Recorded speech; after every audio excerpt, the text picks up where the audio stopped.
Hey, what's going on, guys? It is Nistro from Ground Game, and today we are covering a live duel between Isaiah Houston and one of his. I'm not really sure who this other guy is, but he's playing Salamangreat, and Salamangreat's a really cool deck. It has a lot of potential, and I think we're going to see some of that potential in this match. I can tell you that. So he starts with the Flame Buffalo to go into Bale Links, and then he resolves Flame Buffalo. He resolves Bale Links, so he basically gets +3.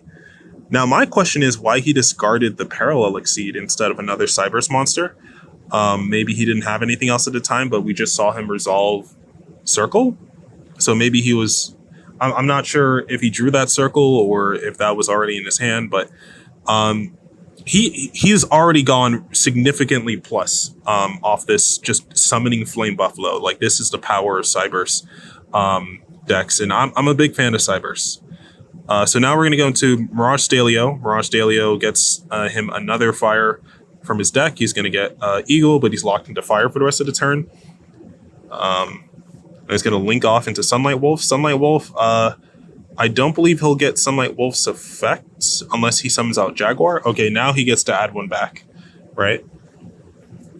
He's going to activate Field Spell, go Sunlight Wolf into Sunlight Wolf effect, add back another.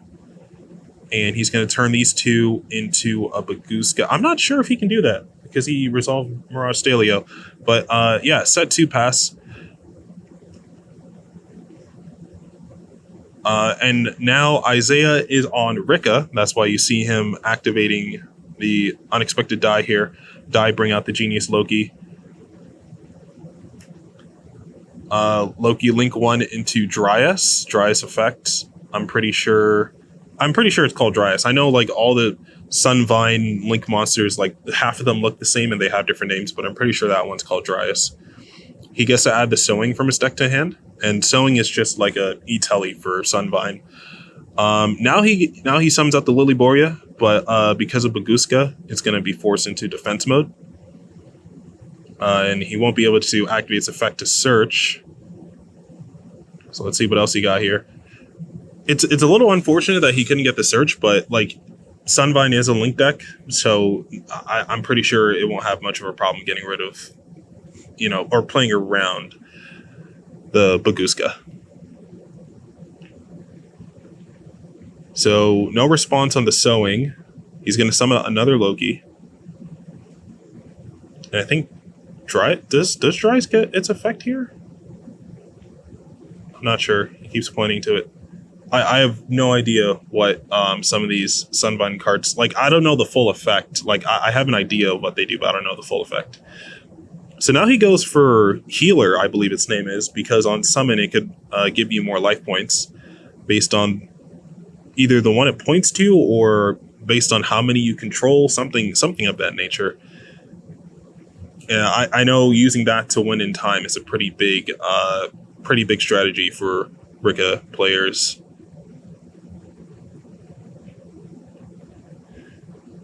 So now we see Isaiah activating the field spell, the Con, I believe its name is. It basically allows him to tribute stuff. Oh, it's met with Salamangreat Roar. Never mind. It doesn't matter what it does. It's been negated. So now we link 2.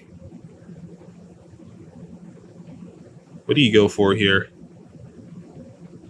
He's thinking. And it turns out he's going to link 3 into the Melius, and Melius gets to revive the Loki. And Loki and Melius go into the Bengal Lancer. And Bengal Lancer is great because it can target a monster your opponent controls. Send it back to the hand. Well, you have to take damage equal to its attack, and then it gets bounced back to hand. So Baguska being in defense mode is completely defenseless against Bengal Lancer's effect. But he does get to activate Gazelle in hand to summon itself because Salamangreat was sent to grave.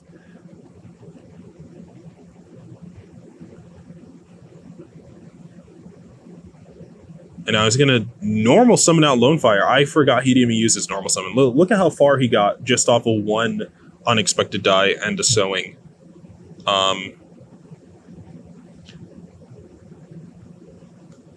So he reset Roar, I think, using something. And I'm not too sure which solid resets Roar. It might be Sunlight Wolf, it might be someone else. Uh, not too sure on who it is that does that. But now we're using Lone Fire to tribute the Bengal Lancer.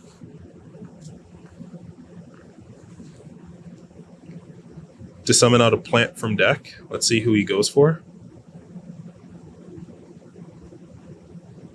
And I don't know the name of that one, but it is the level 8 Rikka. And he can change the level of another face-up plant he controls, so he goes for the rank 8, the Teardrop. And Teardrop has a quick effect where it can tribute monsters your opponent controls. But he was met with the Circle, which, you know, made him immune to Teardrop's effect. And then Bengal Lancer gets to revive Link monsters up to whose total Link arrows equals 4 and summon itself back from the grave. And he also gets to attack into Gazelle with the Teardrop, but he's banishing the Balings to protect the Gazelle from battle. So what ended up happening here is the reason why the first attack wasn't successful, I believe, is because he could use the Field Spell? Or maybe Field Spell is only when he attacks a Link monster. I'm not too sure. But either way, Balings protected the Gazelle, so it was more than prepared for 2 battles.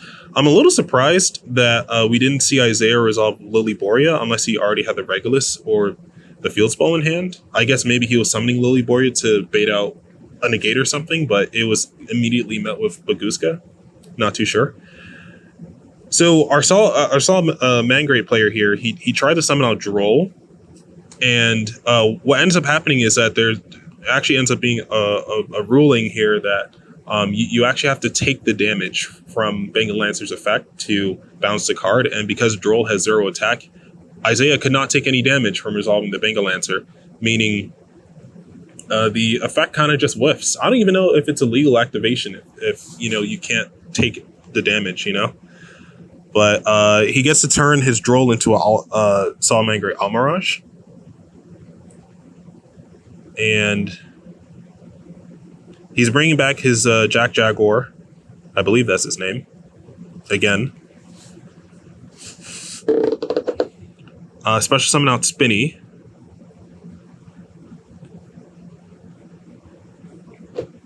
And this might be... He goes into Eagle here. This is a really interesting game 1, you know, but I think this might, if all this resolves, this is a Cyberse deck, so you know what Cyberse decks go into. So he goes Splash Mage, brings back the Flame Buffalo.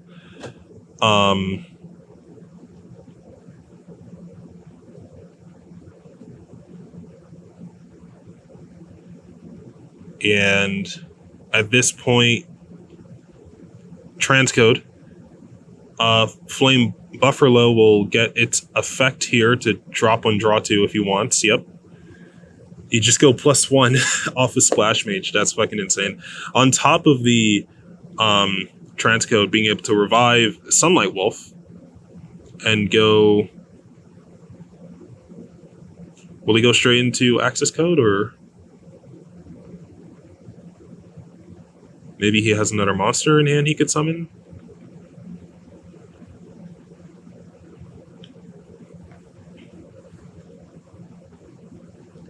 Oh, so he has a Circle. He's going to search. I'm not sure the name of that Salamangreat, but I know it's probably an extender.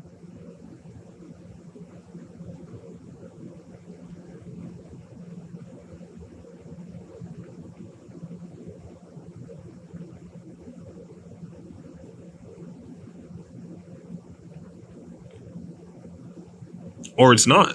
Maybe it's not an extender.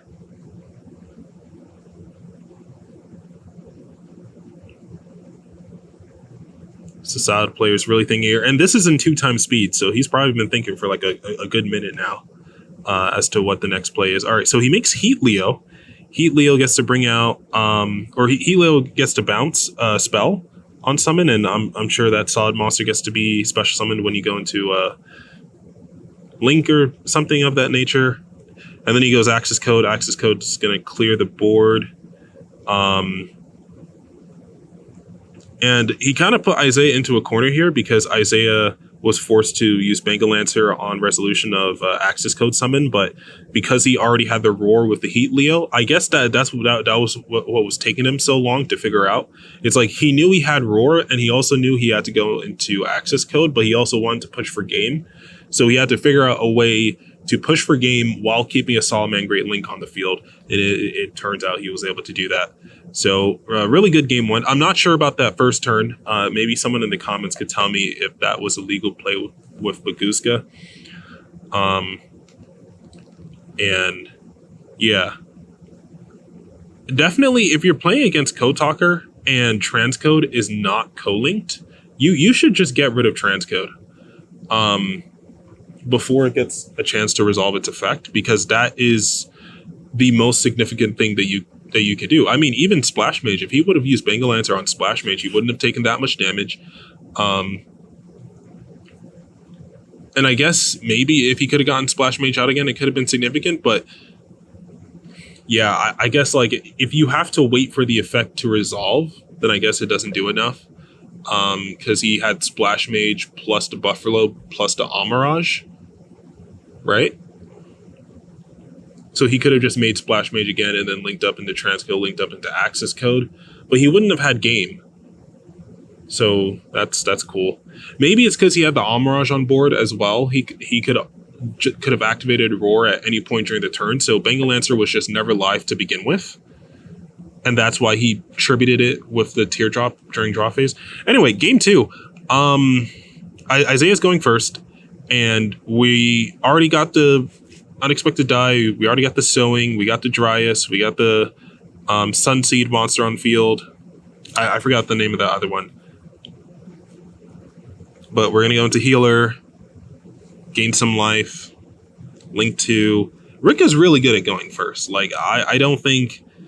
I'd be really surprised if like a Rikka player genuinely lost after going first, because their layers of interruption are not just on field, it is in grave and in hand as well.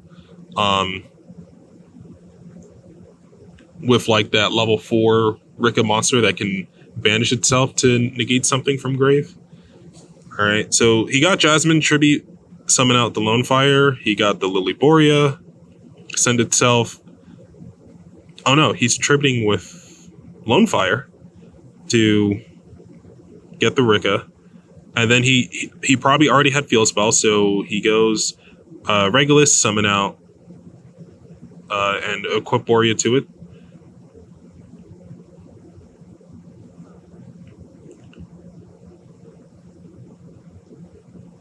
And now he's going to bring out one of the Rikkas from his hand. He could tribute a plant to summon it, I believe. Search a field spell. Activate field spell. It could search a spell on activation, and then you can tribute a monster on field to add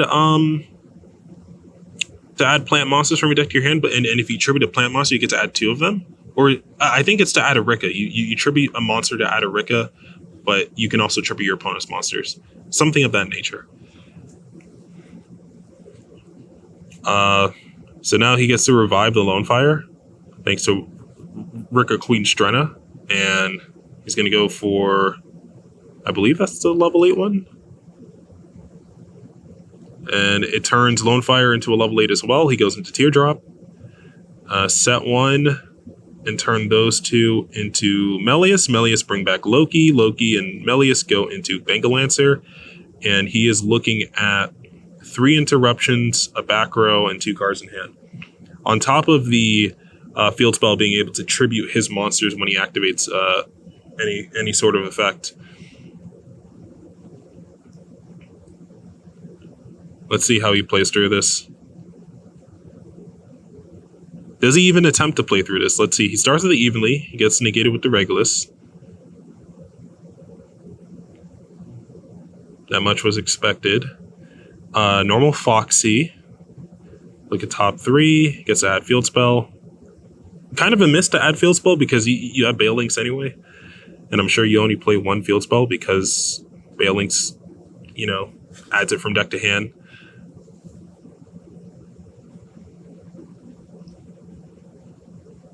So he resolved Bengal Lancer, bounced to Foxy.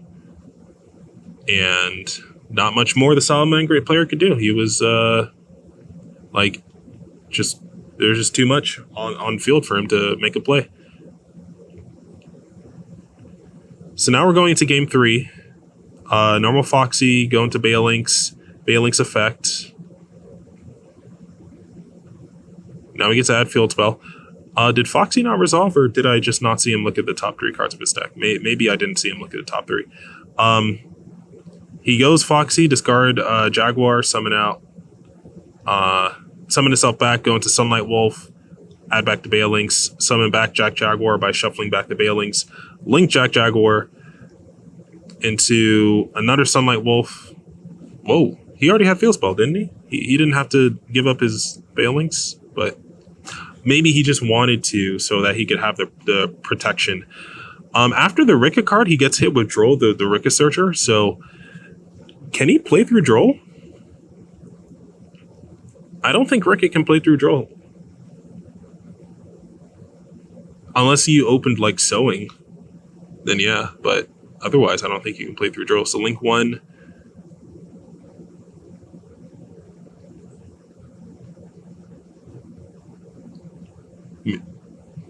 Contemplating the link 1?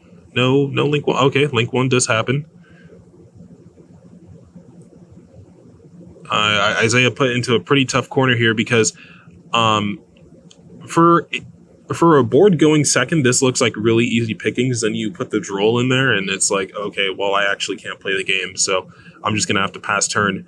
But unfortunately, his opponent is on Cyburst, and you know what that means. Anything past turn 1, access code for game. Like it is what it is. He gets to go Heat Leo, shuffle back the Imperm. And it doesn't even matter if he used an Imperm on the Heat Leo because he has field spell. He could just make a second Heat Leo. So we go Foxy, Balinks, go back into Foxy again.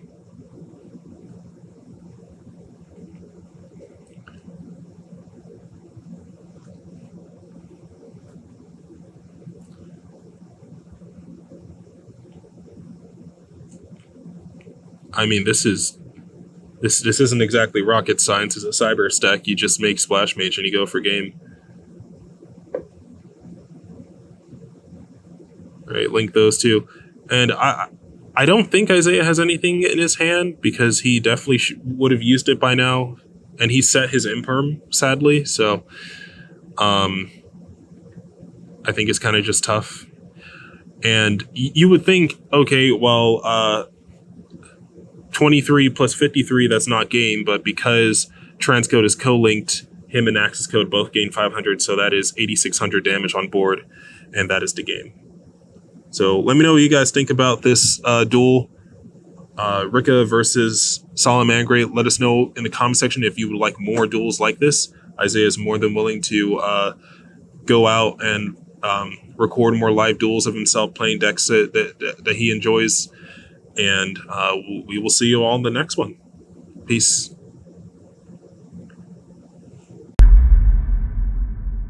Stand your ground.